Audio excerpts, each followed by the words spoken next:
Welcome to Living Free in Tennessee, where we talk about building the life you choose on your terms. Today is Friday, September 1st, 2023, and this is episode 788 of Living Free in Tennessee. And it's a Friday, so it is a Homestead Happening show. If you're joining the live stream, put the first word or two in all caps, please. If you have a question or comment you want me to see, I will do my best to address them in the show. Winter is coming. I say this every year in August, and I waited till September this time, but winter is coming. And on a homestead, we feel that pretty starkly.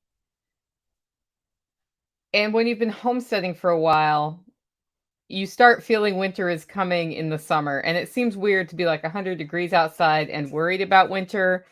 But if you think about winter now, going into the fall, you'll have like less of the panic thing that happens when at the end of December you find out it's going to be -5 degrees, which happened to us last year. Between like over the Christmas holiday, we dropped down darn near zero. We went below zero one night. And in Tennessee, we're just not built for that. And so we had to think about like, what do we do to make sure all the animals stay alive, to make sure the water doesn't freeze and burst and cause bigger problems? Because if you burst in a situation like that, then all the plumbers are busy and hard to get. So you're either fixing it yourself or you're waiting or you're paying a premium. Right. So if you can address those things in advance, it's great. And there are certain things that we know that we need to address every year. So I'll talk a little bit about that today. Tactical's totally stressed out. Like we do the show notes together because I sort of collect the information from his point of view and my point of view and then make the show notes. And I was asking him questions and he was like turning gray in my doorway and looking more and more stressed out. And I was like, why, what's going on? He's like, every time you ask me another question, it's like 5 more things on my to-do list and I'm feeling overwhelmed with tasks. And I'm like, well, the reality is there's no way you're doing everything that's going through your head today. So we got to figure out how to like turn that off and just focus on the things you're doing today, because winter is coming. And yes, starkly, I'm pretty punny sometimes. Anyway, it's the stark reality. But he was already sort of in scatter mode, dealing with a bunch of little things that are bugging him and taking up space in his head, and his brain does not work in a way that likes to manage a lot of that. He likes to do one thing at a time, and so when there's lots of things going on at once, it's a challenge. So I made it worse by having him do show notes today, apparently, and I was like, and winter is coming, so it's time to audit our infrastructure. It's time to audit our water, our firewood, the feed hay for the sheep and the goats, and wood chips. Like, it's finally cool enough to go get wood chips again rather than buy the wood chips that are too nice.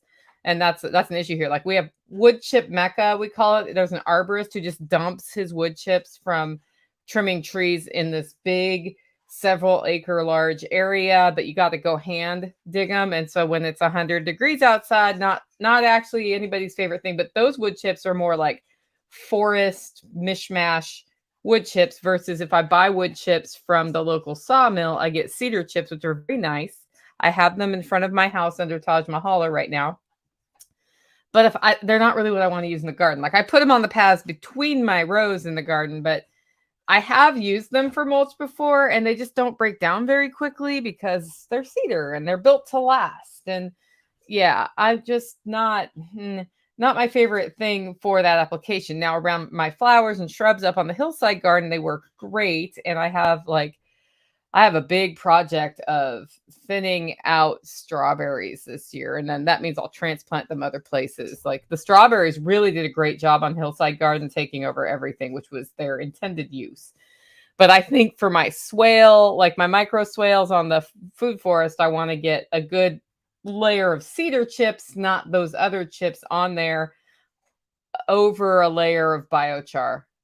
So that's kind of like the fall project. And that just means I get to sit around the fire drinking fizzy water or beer or whatever. I mean, I don't really drink beer much anymore, so it's more likely to be whiskey, but that's okay. I also don't drink that much anymore. I drink a couple times a week. I have a cocktail, but my life has changed since 5 years ago. Interesting. When we used to have a cocktail of the week, remember that? Anyway, Those are all things we're thinking of. So what do you audit when you start going into winter? Because like some of the things that as a new home or homesteader you need to think about, like you start with how do I keep everybody alive? And that means you need to cover food, water freezes, shelter, and heat. Now, some of your animals don't really need that. Like, so by heat in the chicken coop, what I mean is that it's dry. It's draft free if I need it to be, and their water doesn't freeze and they have food. That's what I do for chickens. I don't add heat lamps. I don't add stuff like that because they don't really need it here. I don't know if they need it other places, but they just need not to be getting hit by wind, or they need a way to get out of the wind. And the same kind of goes, the ducks are like indestructible.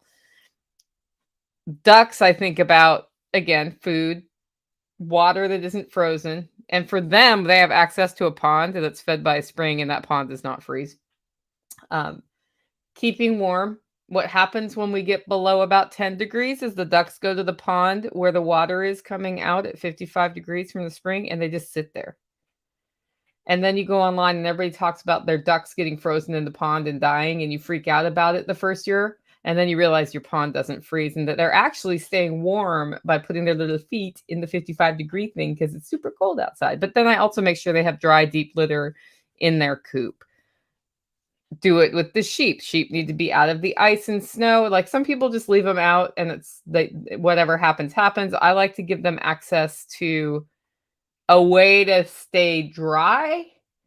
And that worked last year when it got super cold. We brought them down to the barn paddock so they could go in the barn if they wanted to. And then most of the year it was just like tactical, strung up a tarp that they could get under. And I don't know what we're doing this year. We've tried to do several mobile sheep shelters, and they destroy them by headbutting them because they're sheep. The goats have access to a barn. So like those things. What are we doing for the dogs? The dogs have a dog house that's mobile with the sheep. And then the other dogs come in, and I don't leave my dogs outside at night, for example, even though that would be great for defending against nighttime predators here, like my house dogs, because they're not used to it. They're used to coming in and out like I am. I'm not used to it either. So those are all things that we think about going in. And if you cover those for you, your livestock, and your animals, you're good to go. And then you think about the next layer is how do I keep important plants alive? Like I'm going to need to mulch my banana plant this year. And I think I have a couple rosemary that are still alive. I think I haven't looked at them in a while. So I'm going to mulch the heck out of those too. I'm going to look through my food forest and see how things are doing there. Some of my plants are really stressed in the food forest we put in yesterday. Other ones are doing great. I am practicing sort of a modified stun system method with them where if they die, and I replace it with something else. Like I have one pear tree or apple tree. I didn't look at the tag. I can just tell by the shape of the leaf. I have one that it died back this year, and it just has a couple green leaves coming out. And I don't know. And I also know that part of that swale is very dry. So like the other plants had a hard time, even though we added water this year because it was like their first year. So we supported them through some of the less rainy times so they could put their roots down and really get down into the water. But I'm tempted to pull that one out and put something else in. And then my neighbor contacted me, old time neighbor. He's probably in his mid to late 80s, I'd guess right now. And he's just had a knee replacement. He's a hunter. That's his hunting property. And I was like, oh, yeah, I got my first peach off that peach tree you gave to me like 5 years ago. And he's like, oh, I got another one. Do you want it? And I'm like, that peach tree is acclimated to Tennessee. So, yeah, I might replace that pear with a peach from that guy. And then this year, for the first year, the cherry trees that I got from Andy, which are something that have been in his family for like 40 years. And he's like, and the way they came to our house is some guy who'd had them for 40 years pulled up in the back, and they were in the back of his truck as suckers that had been put out by his cherry tree. Those are doing great.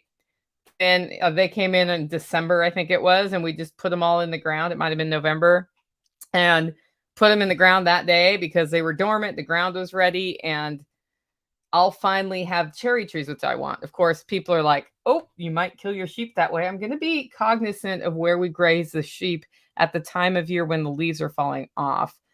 I need to look into the issue with cherry trees and sheep and dying because I think it's like a cyanide thing, maybe. I don't know what it is. That's the toxin. And my theory is it's concentrated toxin. So if I stay up on the leaves falling and get them out of the way and the sheep can't graze it, or I don't graze the sheep there at the time of year when the leaves are falling, which is right about now, there shouldn't be a problem. And where these trees are on my actual property, they're not next door where the sheep go, like on the bigger property. So I can actually pay attention to what is happening with those trees at this time of year. And of course, if I trim them and keep them from getting giant, then it's easier to manage as well. And that's part of what's happening with my food forest slash orchard is it's a hybrid approach that's a mesh of orcharding and a food forest design. So it's got a little bit more row structure than a typical food forest would, but I did that because I'm grazing sheep between where the trees are, and also because I am here to manage it more like an orchard, and I want a little bit more production coming off of it than just putting the trees out in the middle of nowhere and ignoring them, and they'll develop their own system and whatever, right? So that's the update for winter is coming. Our featured event of today's show is the October 16th chicken processing workshop. I've had a lot of questions about this, and it's why. Joel Salatin is part of the chicken processing workshop. Featherman has sponsored us, which is pretty darn cool. Featherman makes some great equipment for chicken processing. And I'm sad that they couldn't be there with their equipment. I'm bringing my Featherman Scalder so you can see how it works. But I think they're at Homesteaders of America that weekend too. And I will never put Self-Reliance Festival on the same weekend as HOA ever again. Like, we had to talk about that. I was talking to David the Good about that, and I'd really like to get him to speak at Self-Reliance Festival. That doesn't work if he's speaking somewhere else, right? So he was like, yeah, that's inconvenient timing, Nicole. I was like, yeah, you're right. You are right, sir. So Monday after Self-Reliance Festival, if you want to learn how to process a chicken from the master, Joel Salatin is doing the class with us. I've kept the tickets as cheap as I can. We do pay for him, and we do pay for food. We'll serve you lunch as part of that. And the deal that's different about this chicken processing workshop with Joel and most of the other ones he's done is what most people have Joel do is he does a demo and they call that your class. What's happening at this class is he's doing the demo. He's showing you how it's done. And then we are walking you through hands-on processing your own chicken. And you will go home with my chicken processing guide. So a printed copy of what to do. The reason we're doing it that way is so that you are confident when you leave the class how to process a chicken. And I'm actually a little on the fence about if we even do a plucker, but I think I will run a plucker while there so you can see it. But it's also not bad to learn how to hand pluck a chicken. So we'll let each student make their own decision on that one. But you get the hands-on experience on this class, and that's pretty cool. So that's our featured event today, and tickets are at selfreliancefestival.com. Just go there, click on tickets, and it's under workshops. Or if you go to the show notes or to the description of this video on YouTube, you'll see a link straight to it in that area. I also want to thank our two sponsors of today's show, and the first one is Holler Roast Coffee. My nose itches. I'm going to scratch my nose. Holler Roast Coffee. If you want awesome premium craft roasted coffee provided to order, so when you order it, that's when I roast it. I roast twice a week. So there's a little bit longer shipping time because I'm roasting it fresh to order. It's the freshest coffee you can get mail order.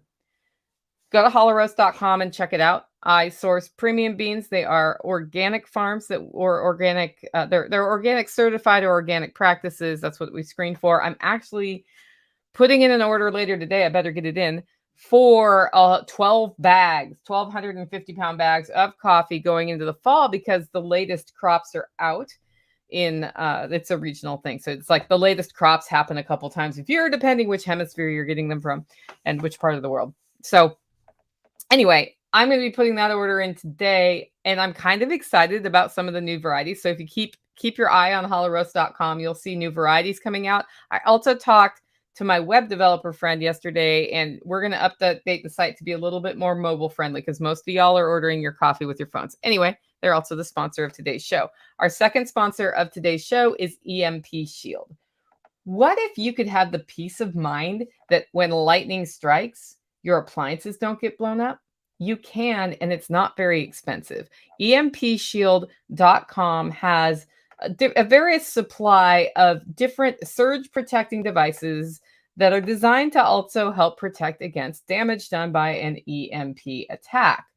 Cool thing about it is not only do they help you with lightning strikes, but the just normal fluctuations of the power grid that happen, they help mellow that out. So I was talking with Bobby Spags, and he mentioned he hasn't had to change an incandescent bulb in a couple of years since installing his EMP Shield. And I was like, bonus, I'm going to check that out. Anyway, they're the only product I know that has an insurance policy that if lightning does strike and it does take out your appliances because the device fails, they have an insurance policy to replace your appliances. I think it's up to $20,000 or $25,000. So that's pretty darn cool for a device that's under $350. And you get a $50 discount if you use the coupon code LFTN. That's LFTN for Living Free in Tennessee.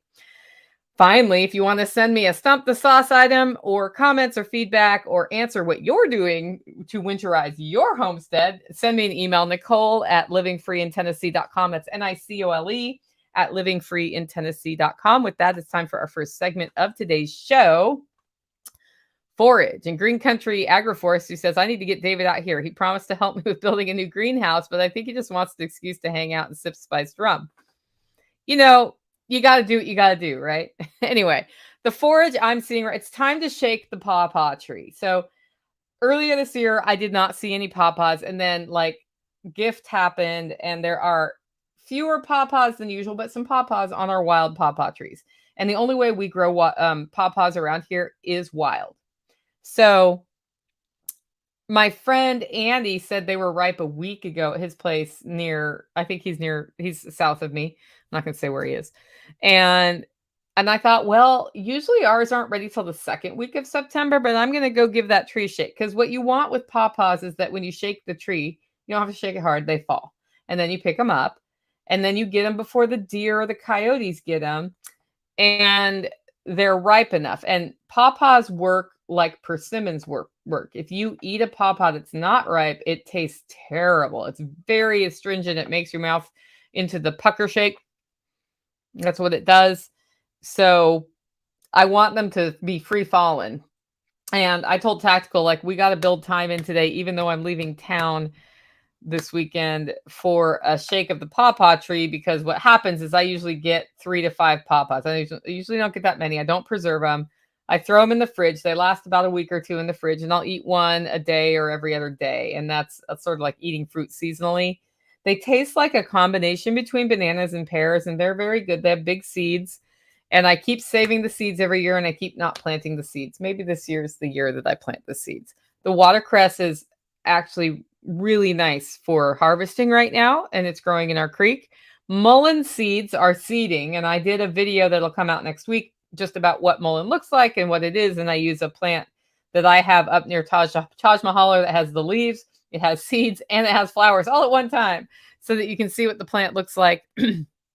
So that's something that we'll take. It like ends up with these long wands of seeds, and we just kind of go around the holler and bang them places, in particular where the ground is not awesome. So like mullein will grow between 2 rocks on a cliff, and it likes hard packed clay. So anywhere where that's a thing, we just kind of sprinkle them around, and they help rejuvenate the earth, and they grow places other things won't grow. And then they're great for helping reduce your cold symptoms in the form of a tea, which is why I use it. And I like to have as much mullein around as possible. So I help the wild mullein be more prolific around here by spreading it myself. And that's it's funny how humans impact that. The other thing that we found this week were oyster mushrooms, and it's about the right time. Yeah, hillbilly toilet paper. It is also something you can use with toilet paper that is a nice, soft, big, durable leaf. that is not poison ivy, does not look like poison ivy, cannot be mistaken for poison ivy, and is not going to leave a rash. So that's, if you run out of paper, there's always mullein. I think I was joking about that in 2020. Oyster mushrooms. I found oyster mushrooms yesterday, and I didn't find any last year except for somebody, Ryan Steva, was driving out of the holler, and he's like, hey, there's oyster mushrooms on this one stump down the holler. And I was like, oh, so he found them, but I went and got them. But yesterday we were making videos because we now record videos on every Thursday. You'll start seeing some of those come out, just shorts. And I was doing a fence video, and then down by the fence, I saw this dead tree with what looked like oyster mushrooms down by the pond. And sure enough, there they were. So I was stoked. I got to go down, and it was like, they could not have gone another day or two. It would have been past their prime. So I harvested them. I soaked these ones in salt water because they had the oyster mushrooms sometimes get these little like beetle things in them. So that helps like expel the bugs. And then I rinse them really carefully, and I look at their gills to see if anything's hiding in there, because I prefer not to eat bugs if I don't need to. And then I sauteed them up last night for dinner. So that was really good. And I'll be bringing some with me this weekend for Girl Gun Weekend, because I have a ton, and I can either dry them and store them, or I can cut them up and use them. And I'm choosing to cut them up and use them. And actually we're having Salisbury steak. So sauteing mushrooms to go with that will go really well. And then of course the mint and other herbs they're great right now. They're like kind of at peak performance. Some of them are bolting if you don't like cut them off before the flower, but you can harvest those and dry those into the first freeze.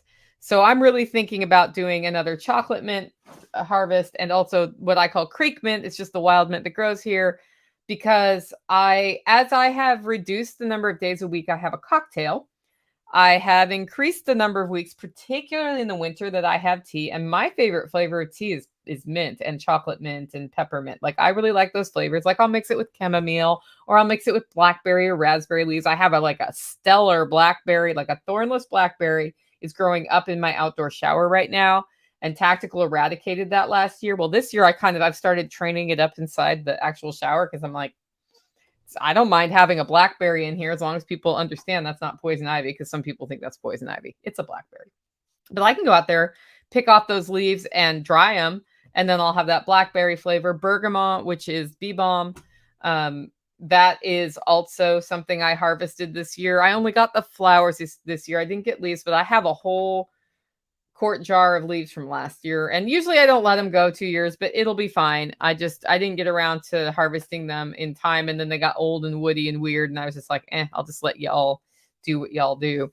So anyway, it is a good time if you're thinking about winter teas to do that. And I do know that, like, as I have reduced the number of days I have a cocktail and increased the days that I have an herbal tea at night, I've really started enjoying the different flavors that come off the yard. And then of course I've got sage and oregano and thyme and all of those herbs coming on. So I'm even getting a resurgence of rose blooms because you can dry rose petal, and that's really good in tea as well. Plus it's a source of C. Actually, should be about time for rose hips. I'll have to go check that out. I haven't checked that out yet. And my Rosa Ragusa bloomed this year. So I've had Rosa Ragusa for like 4 years and it never bloomed. And it finally bloomed this year. I was like, hello. I'm sure it had nothing to do with the fact I transplanted it every year for 4 years until this year, because I kept redoing where it was planted and then planting it back. So the poor plants were pretty stressed for a couple of years.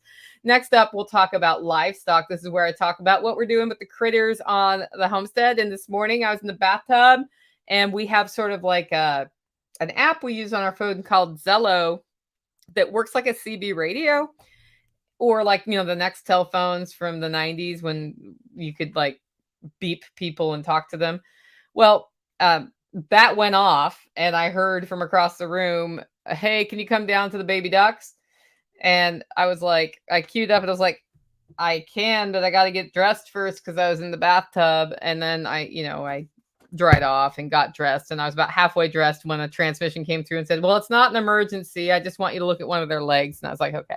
I figured he would tell me if it was an emergency and I had to dress quickly. Otherwise, I was going to just like make sure everything was dry and I had socks on my feet and my shoes, and, because if it's an emergency, I will like throw on whatever I can grab first and put my bare feet in my boots and run. And I was hoping that while I got dressed, he would tell me what was going on so I knew if I needed to run with towels or first aid stuff or not. Otherwise, I was going to be like, well, usually it's helpful to have gloves, towel, like in some other things. So this is life on the homestead, right? There's always a first aid situation. He said, well, it's just something wrong with its leg. It's not life threatening. So I came down and the duck had gotten her leg caught and probably had held it in a position for too long. So she wasn't putting weight on it. And she had a tiny little cut. So she is quarantined from the others, but they're all in the same space. So she can hear them. So she's not by herself because ducks don't like being all by themselves. So it's nice to be able to quarantine them where they can kind of see their buddies.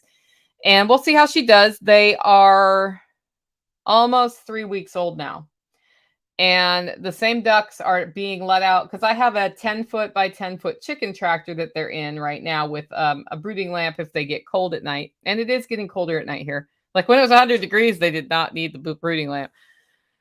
But we're letting them out into the duck yard. So we put up a temporary duck yard next and let them go in and out. And they'll discover probably next week sometime a tiny duck swimming pool out there that will have steps to get in and out so they don't get stuck in there, because if they get stuck in there, they get too cold, they'll die. So we're just sort of orienting them on being a duck. And then when they get out in the yard, the other ducks are like, oh, hey, there's ducks over there. And they like look at each other through the fence and sort of get to know each other.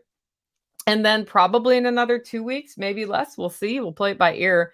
We'll let them out into the real world and they will probably stay pretty close to the duck tractor. We'll teach them all ducks go to bed while they're in the yard. And then we'll teach, in their little closed yard. And then they'll be going to bed in the chicken tractor for probably another week. And then the day will happen where we say all ducks go to bed and they can't get to bed and they become confused. But we have built this chute guiding them to the coop where all the other ducks are. And they go move in with the other ducks and do that for about 2 days, and they know where to go, and the food's there, and the water's down there. They're super happy, and then they'll be integrated with the flocks. And during the day, what happens is the different ages of ducks separate from each other, and then they all come back together. And the only exception to this is that the ducks that have been adopted into the primary flock are hanging out with the primary drake, and he has recruited, it looks like he's recruited some females, which means we have some females in the original eggs that we brooded. And there is a second drake that looks like a drake who's hanging out with them too. Because a lot of duck flocks, you'll end up with 2 drakes and a group of females. And when we figure out who else are drakes, then we will process the rest of them. Because you want a ratio of 1 drake to 7 birds about. So that's what I'm going for. So depending on how many females we end up with, I will dial in the number of drakes according to that. So that's all happening. I made a really fun video of the ducks asleep in the grass yesterday too, because they're at like peak cute right now, but they are not at egg production. The chickens. So I have American breast chickens. I have too many males. I really need to trade a rooster with Tennessee permaculture, or Mike, if you see him in the comments sometimes, because he got his American breast from a different source than I got my American breast. And so if we trade them, like, we have some genetic diversity. And I do want my chickens to reproduce. And I have a lot of males though. So we're going to process the extra males of those. I'm going to guess after Self-Reliance Festival, because I don't think I have that in me before Self-Reliance Festival. And I actually have a relatively short time between SRF and Jack Spirko's workshop. And a friend of mine's getting married in another state, and I'm going to that friend's wedding. So it probably won't be till after Jack's, unless the Holler neighbors just do it without me, which they totally can do. Because we have that, and then we need to process any male ducks and get it all done before winter and tied up and in the freezer and ready to go. So the cool thing about those chickens, though, is we are within 4 weeks of getting eggs. I can't remember how old they are. I think I can go back and look and see, but you end up with your first eggs at about 4.5 months. And so we should start getting little mini eggs. And I'm kind of looking for, I've been trading coffee with the Eversoles for eggs all summer long, which has been super awesome. But I'm looking forward to getting our own eggs again, and I do prefer duck eggs over chicken eggs, but the ducks probably won't start producing eggs till November or December at this point. So the chickens are going to produce eggs first, and I use the fresh eggs for making deviled eggs or hard-boiled eggs, and I've been using my freeze-dried eggs for scrambles just to extend the capacity because, I buy a few dozen eggs a week. We go through a few dozen eggs a week, just for the record. I cooked up 7 eggs yesterday and made deviled eggs and put them out. And out of the 7 eggs, 1 egg, there's always 1 egg that like part of it falls apart. Oh, 1 egg was bad. So that happens sometimes in the country. So if you hard boil a bad egg, you can still tell it's bad. And I will do a video next time I hard boil one. So 1 egg was bad. 1 egg fell apart. Like actually half of 2 eggs fell apart where the whites just wouldn't hold the stuff. So I diced up the whites and put it in the stuffing for the eggs. So I ended up with 5 eggs that were deviled. So that's 10 deviled eggs. Put them out for lunch yesterday, and I ate 4 of the 10. So that's 2 eggs worth, and Tactical ate the rest. So if I had had the other 2 eggs, he probably would have eaten those yesterday too. So that dude can hoover some deviled eggs. And so we'll go through dozens of eggs in a week when we're on the cycle of deviled eggs. But I'm really looking forward to that. And then when we have surplus, I am going to put an egg sign out and see if anybody wants to buy eggs. We're actually just hitting the season where the people who come to the marina don't come to the marina anymore. So I'm just now starting to have surplus, going to start to have surplus eggs right at the time when probably most folks don't want to buy them. And then I'm going to price them how they should be priced, not $1.50 a dozen. So, and people get kind of grumpy about that. Claiming Liberty says, thanks, Nicole. Now I want deviled eggs. I'll see you in 6 weeks. I will see you in 6 weeks at your booth at Self-Reliance Festival. Looking forward to it. Probably going to buy soap from you. We should talk about what soaps you're bringing down because I realized I need a bar of soap. Anyway, the surplus eggs will be great to have because I'll just freeze dry whatever we don't use. So hello, Layla. Welcome to the live stream. And it's time to start breeding rabbits again. We stopped breeding over the summer as it got hot. And I am trying to breed the females 4 times a year, so not at their maximum breedability. Before that gets done, there's an infrastructure thing that'll happen. I'll talk about that later. So once that new infrastructure thing is done, and we have probably 12 rabbits to process right now. So it's like we need to process all the things. That makes the space, and then we can create the rabbits. The gestation is about 4 weeks. So we have to decide we're confident we're going to get those things done. And really, guys, for me, all bets are off between now and Self-Reliance Festival. I had Mama Sauce was basically the operations director for Self-Reliance Festival for all of them until this one. And the last one, she cross-trained some awesome people to help her with that. And then this time we thought it was going to be fine. And everybody sort of she had a lesser role, but they had more responsibilities. And then she just, poof, some things changed and she can't be there. She can't really help with it. I mean, she's doing some things in the background. So what that means is that there are things that Mama Sauce and I know that are very accomplished Self-Reliance Festival coordination team do not know. And I'm working as best I can to get those things either communicated or handled. And what that means is for the next 6 weeks, because in 6 weeks, it's the Self-Reliance Festival that if you haven't gotten your ticket, I recommend you get your ticket for it because everyone's the best one yet, but we just launched the agenda yesterday. And if you go to selfreliancefestival.com/agenda and just see everything that's going on, it's fantastic. And I guarantee you that I have not put in all the demos that are going to happen there. And that's a symptom of the operations director issue, right? But there's a lot of really cool stuff. And as we add things, we add things. So like, I think there's somebody who's doing a demo who hasn't told me what they're doing. And that's not up there. And then I think I have everything else right. But if I don't, like I just sent out the agenda in the email to Self-Reliance Festival yesterday. And that's when people start telling, like, I got an email this morning from Tag saying, so, because I added him to a session without asking him, because I assumed he'd be okay. Because he always tells me, whatever you need, Nicole. And I was like, well, you can help me with the community building session I do every time, because if there are two of us, it'll be better. He's like, so what do you want me to do for that? And I was like, yeah, I guess that was probably not good form. I should have asked you first, let you say yes, and then put you on. But I know he'll forgive me for that. Anyway, Homestead Medical says it's the best lineup yet. It's always the best lineup yet. We have a really good breadth of topics. But I don't even know why I went off on this. But anyway, it's all about, it's probably because I saw Claiming Liberty, and then I started thinking about the booth, and this is how my brain works. But we're too busy for me to process animals between now and Self-Reliance Festival. It's just I need to make sure that that's run as well as it can be run, and that means using my time for that. I was working on it until about 8:30 last night, and that includes the live stream last night. So it's a lot of details right now. It's a lot of details. And the sooner you buy your tickets, the easier it is on me, because I don't sit there in the last 3 days adding you last minute to our registration list. So, if you want to help me out and you're coming to Self-Reliance Festival, grab your tickets or your vendor space now. Anyway, next up is Harvest Meals, what we talk when we talk about what we're cooking on the homestead. As I mentioned, this is the fun part about a homestead, especially if you get your butt outside, which I have not done as well lately as I like to, because it's been all the details and the computer work. We found oyster mushrooms yesterday. There's watercress coming off the creek, right?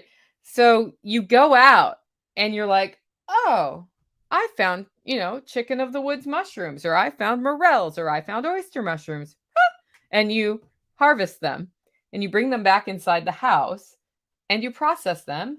And then whatever your plan was for dinner, now it includes mushrooms, because you might as well eat that stuff fresh while you can. And so the thing we did with the mushrooms yesterday is I chopped them all up. I didn't chop them all up. I chopped up some for dinner. And then I had already planned to do a saute of green beans, squash, okra, onions. Oh, and some Malabar spinach. And so I put the mushrooms in that, did the saute, and I spiced it with Honeybee's Kitchen garlic dill mix, which is a spice blend she made for me that I usually put on fish. But it's actually really good on a saute. And when I don't feel like dicing garlic in particular, because it's been a long day, which I was trying to get dinner out before our live stream started at 7:30, and we usually eat between 7 and 7:30. So then I was like, well, we got to be ready by 6:30 so I do it and get most of the dishes done before we go live. Because if I do a live stream and then eat, the dishes are just going to be like pyramided up in the morning, because I won't get done eating till 10 o'clock at night or whatever. And yeah, and then I'm tired. So that spice mix plus a little extra salt in the saute was delicious with the oyster mushrooms. I highly recommend it. A lot of people are oyster mushrooms are underrated. They're like, oh, it's not the most tasty mushroom. I'm like, it's a pretty tasty mushroom. It tastes different than morels. It tastes different than the cauliflower mushroom that I can't remember the Latin name of. It tastes different than hen of the woods. It takes on any flavor of what you're cooking with it, and in a really nice way. So it's a light flavored mushroom. Really, that would be one I would freeze dry for grinding up to thicken gravy if I didn't have another option. And it's just a great mushroom. So that was one thing we did this week. The other thing was tactical, because I was gone. When was I gone? I was gone last week. So this week I was here. Last week I was gone on my mysterious off location thing to finish my book. And I came back Wednesday night. And what we do when I leave town is I sort of pre-queue up some things that Tactical can easily reheat or cook for dinner.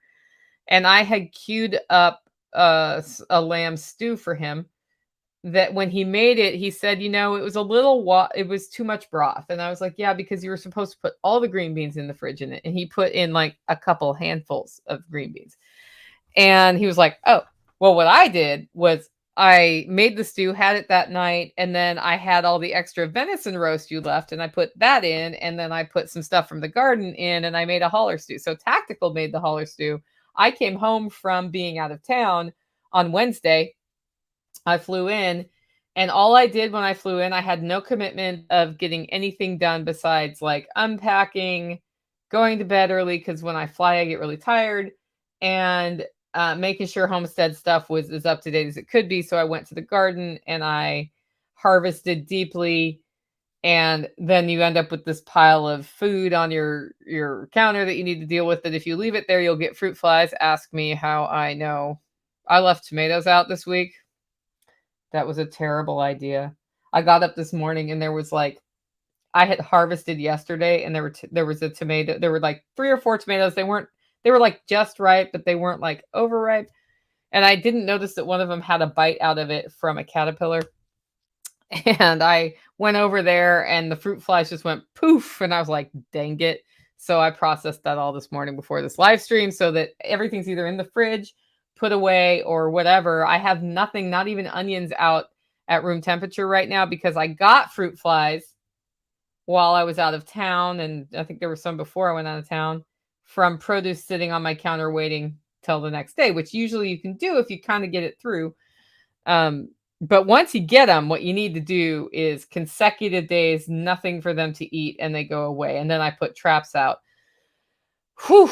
So I came home to that holler stew, and then I folded that holler stew into the next thing I cooked, which was rabbit. And then I put the rabbit bits in there. So it's been like doing the pottage journey for like 10 days. And there's still one serving. Last night's leftover saute went in the last serving of the holler stew. So there's one serving of holler stew for Tactical if he wants it for dinner tonight, with lots of vegetables in it and mushrooms from last night. And we just spice it with whatever. That one had a lot of curry in. And I think I have some stomach issues this week, so I'm wondering if it's from the curry spice. I'm wondering if my body has said no more curry spice. So we'll test that. K-Bonk wants to know what my fruit fly trap is. The thing that works best for me for fruit flies is to take some red wine, not red wine vinegar, and then put a drop of Dawn dish soap in that, which changes the surface tension a little bit by softening the water. And I leave it out, and they come in and they get really drunk and they drown. Now they will do this with your whiskey too. You can use balsamic vinegar, you can use sugar water or juice.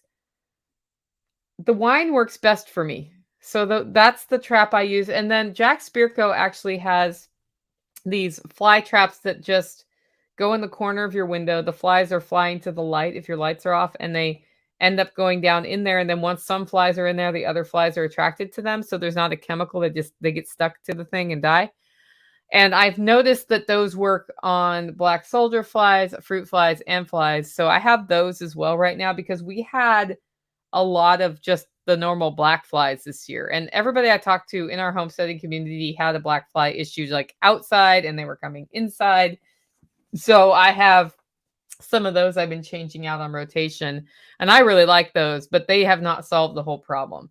So it's really been about finding like what is attracting the fly to my house. It's kind of like ants, right? Like I was sitting in my house today and I saw an ant, and there was literally nothing out for that ant to eat. Like it's not like I have sticky jam on my counter or something. No. And I'm like, it's just wandering through to check it out. Like, what do I do to stop that? Because I don't like ants, but what has happened this year is I have ant hills all around my house outside. And so I am going to order some orange oil for them and pour that into those ant hills. But the problem is like, it's basically on with the ants here. We did not have fire ants when I first moved here, and now we have fire ants. And I'm not super happy about that. Like I literally have to dodge 2 fire ant hills on my way to the garden right now. And I usually walk barefoot up to the garden. So you totally don't want to step on an ant hill barefoot. But that's, that's the reality of our world. I was so happy that the fire ants hadn't made it here, and now here they are. Started with the ant eaters. So the armadillos came, and I was like, oop, you know what they follow?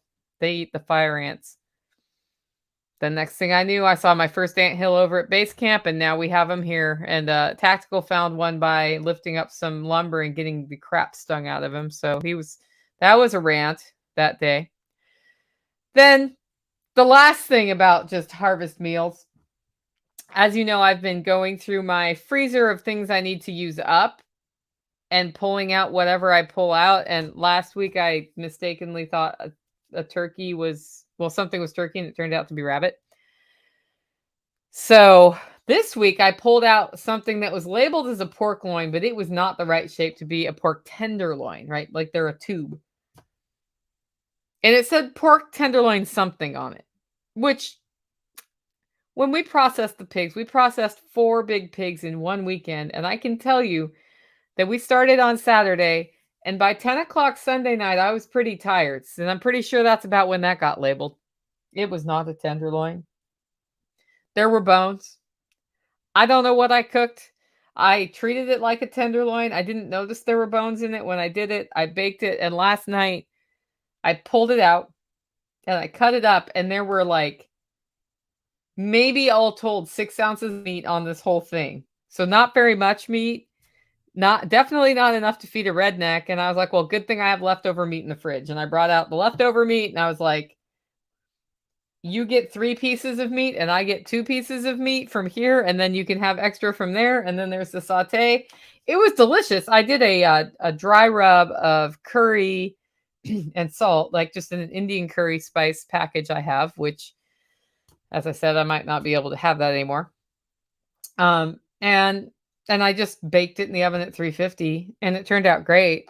But it's kind of funny how as I get further and further into this lifestyle, and I'm getting scritchy. I'm sorry, guys. I'm going to cough. As I get further and further into this lifestyle and drink water, I end up with just kind of fearlessly cooking anything I find. Because, like, what could go wrong? It's pork. I baked the pork with a dry rub on it. Like, that's just what you do. Done. People call that roasting. Whatever. I just said bake. And as you get down that road, you realize you don't have to always have like the perfect tenderloin or whatever. You can just cook the meat, eat the meat. You can stew the meat, eat the meat. You can saute the meat, eat the meat. There's like different ways to cook. You can smoke the meat, eat the meat, grill the meat, eat the meat. It's all part of the lifestyle, and most things do well in any of those scenarios. Some things do better than others. Like if I cook something medium rare that's a tough cut of meat, that doesn't go so well. And you learn that. And then when you do that, you're like, oh, I guess that's going in the crock pot. We're making stew out of it next. No big deal. Move on with life. Next segment is growth. This is where we talk about what's coming off the gardens and the lettuce. So I seeded lettuce on Sunday and it's germinated. And I have also radishes interplanted with that. And I was going to do chard, but I decided not to. So that's just my fall garden. I'm not doing a lot for my fall garden this year because of the travel schedule I have. And it's not really fair to just put that all on tactical. So the lettuce has germinated. It needs to be hand watered every day because the plants are pretty sensitive. But I did choose a row that does retain water really well. Like some of my rows are dry out faster than others, and I'm working on that from a soil building standpoint. But I'm hoping that that we won't get like oven next week and then they get sad. The fall beets look sad. They have not germinated well. I have a few up. We'll see how they do.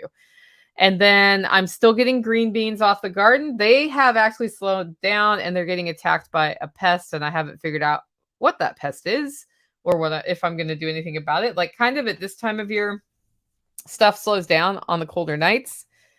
And I'm taking a wait and see attitude at this point just to see where we go. And I'm still getting tomatoes. The tomato hornworms have arrived. So I threw one over the fence yesterday. The ducks don't realize it, but if they follow me up to the garden, I throw them tomato hornworms and they eat them. So I'm hoping they'll figure that out. So we have caterpillars, and I've had caterpillars on the tomatoes right outside my bedroom window, referred to as the pipe tomatoes. The bucket tomatoes have had a whole lot less pressure and they're a lot more healthy. And then the ones up in the garden are just getting nailed right now. And I found one of the culprits, and I usually just sort of leave the hornworms on. Like I figure it's about time, like tomatoes are going to phase out at this point, right? And if you leave the hornworms on and then the wasp comes and lays eggs in it, that actually starts balancing itself out over time, that you end up with more of those wasps around and they kill the hornworms, and I've sort of, so I just usually let that happen. Yesterday I did throw one over the fence though, because I saw it. And I have another caterpillar that's getting my tomatoes, to like taking bites out of my tomatoes, and it's brown with stripes, and I'll have to go look up what that is. I haven't checked it out. I got my first Brussels sprout harvest. I've been talking about it for 2 months because it seemed like it would grow faster and it never did. I've never gotten a Brussels sprout harvest in Tennessee. I have gotten them in Oregon, but not in Tennessee. I planted those in February. It's the last week of August that I was able to harvest my first ones, and I still have one more plant out there. So in order for those to be successful, they had to over summer without getting so hot they opened up. And this summer, because we had so much rain and haze from the smoke in Canada and all of that, they did. And now I know it's not just me. I thought it was just me. I think if I could get those plants to go, like, I don't know when I need to go back and look at my journal and think about this, but I either have to like start them now for next spring, which I might try to overwinter some one year. This year is not the year I'm going to do that. Or I have to somehow get them going in at the beginning of the summer to harvest like near December. I don't know. I don't know. But I was stoked.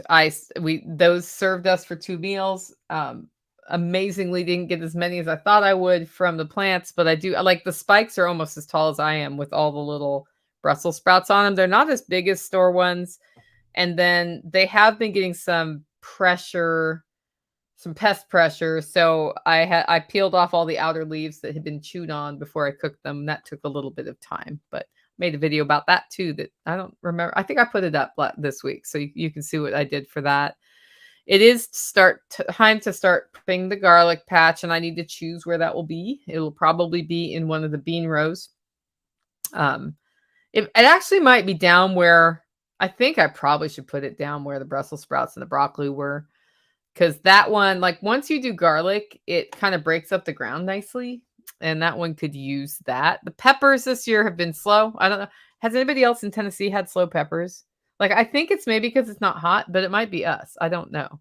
Have I tried eating the stalk? K-Bonk asks. No, but the stalk was pretty tough, and it was, I don't know. I've eaten broccoli stalks by grating off or peeling off the outer layer, and then you have the inner core.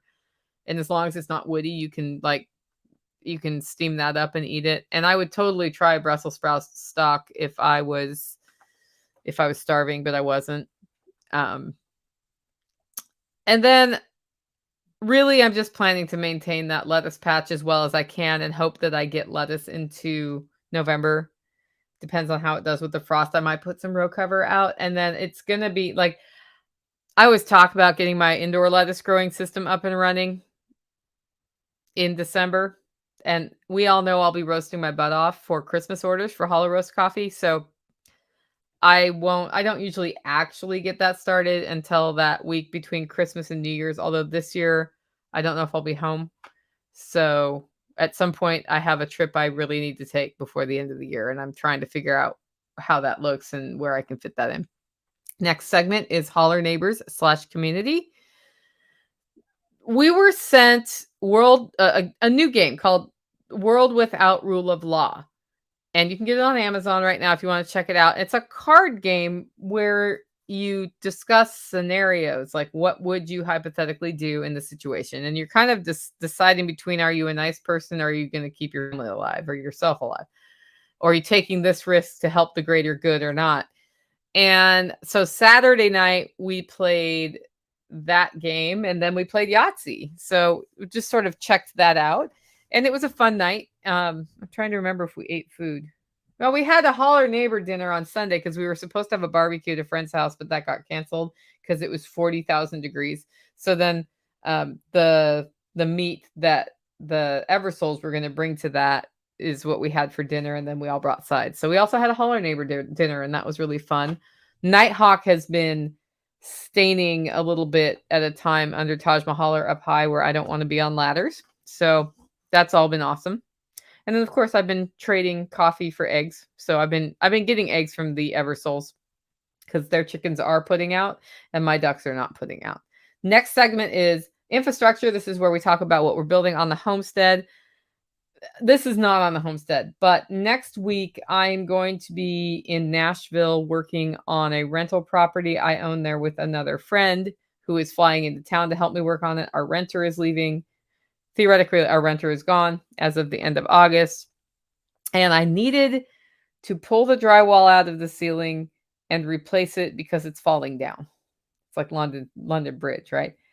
And so this has turned into a group effort. Nighthawk's going to be there this weekend doing the demolition and cleanup from that.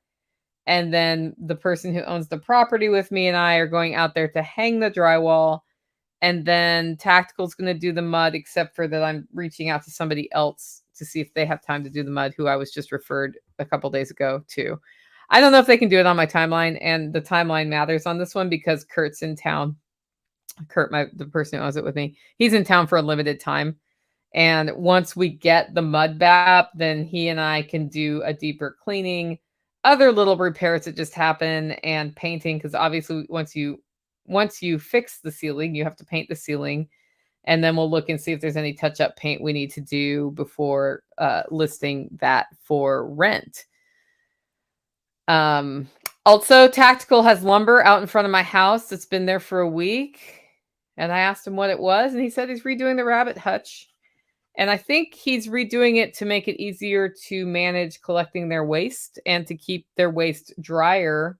Because what happens right now is that the rain kind of drips on it, and then you end up with this like sludgy rabbit poop, which isn't super cool. Like the little pellets dry are much easier to use in the garden. So I'm pro that. And I don't know what his design is. We haven't really talked about it. So that's all him. If we have a rabbit tractor, it'll be because I make it, because he's not pro rabbit tractor. But he is making some new hutches. Last segment of today's show is finances. This is where we talk about the money on the homestead. And I haven't sold anything on the homestead in a long time. The only thing my homestead's done for me since we were selling sheep, basically, is keep my grocery bills down. But then I thought that's not really a fair comparison, because I am spending money on maintaining the animals, right?